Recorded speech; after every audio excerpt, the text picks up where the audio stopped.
L'aventure magique du Nouvel An avec Balthazar. Il était une fois, dans une petite ville appelée Étincelleville, réputée pour ses célébrations enchantées du Nouvel An, les rues étaient ornées de lumières colorées, et les gens sortaient de leur maison pour vivre l'atmosphère festive. Les enfants étaient particulièrement excités car à Étincelleville, il y avait une tradition annuelle qui surpassait toutes les autres célébrations du Nouvel An. En cette nuit spéciale, les enfants se rassemblèrent sur la place centrale de la ville où le feu d'artifice magique devait avoir lieu. Cependant, cette année, quelque chose d'extraordinaire allait se produire.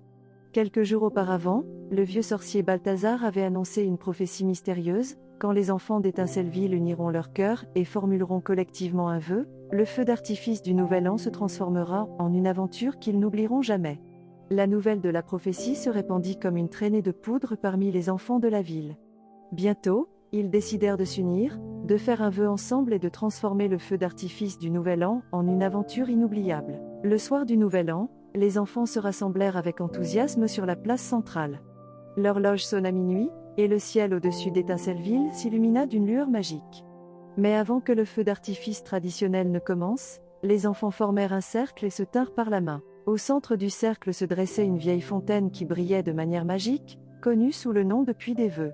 Les enfants contemplèrent avec émerveillement l'eau scintillante, ressentant la magie dans l'air. Soudain, une figure mystérieuse surgit du puits. C'était le sorcier Balthazar, qui salua les enfants avec un sourire radieux. « Bienvenue, courageux enfants d'Étincelleville. Le moment est venu de formuler votre vœu collectif et de transformer le feu d'artifice en une aventure, proclama-t-il.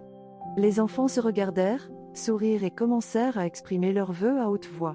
L'un souhaita le courage, un autre l'esprit d'aventure, et un autre souhaita que tous les enfants de la ville soient amis pour toujours. À mesure que le dernier vœu était prononcé, le puits des vœux se mit à luire, et une brume lumineuse s'éleva dans l'air.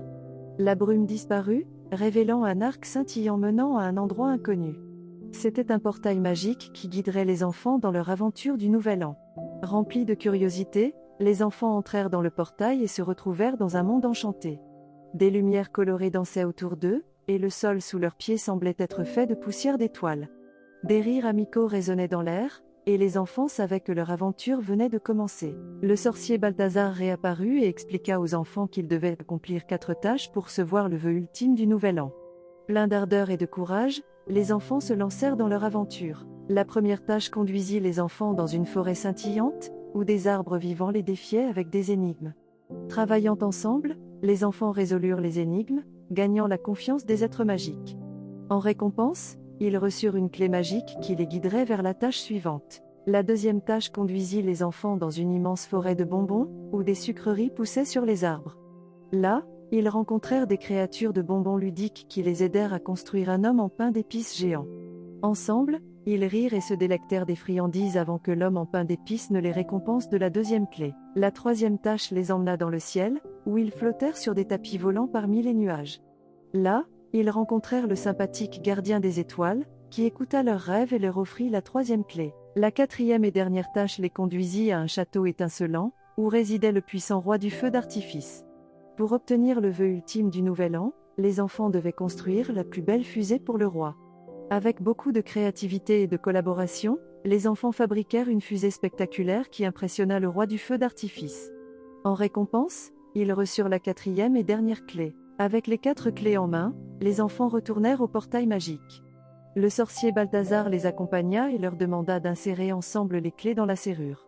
En le faisant, le portail s'ouvrit à nouveau, et ils se retrouvèrent de nouveau sur la place centrale d'Étincelleville, entourés de spectateurs émerveillés. Le ciel au-dessus d'Étincelleville s'illumina des couleurs les plus magnifiques lorsque le feu d'artifice magique du Nouvel An commença. Mais cette fois, ce n'était pas seulement un feu d'artifice, c'était un spectacle époustouflant où les fusées racontaient les histoires des enfants.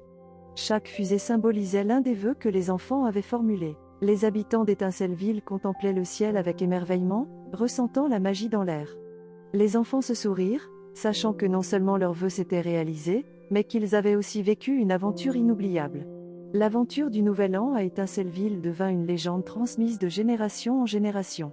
Les enfants qui y avaient participé restaient amis pour toujours, et la magie du puits des vœux vivait dans leur cœur.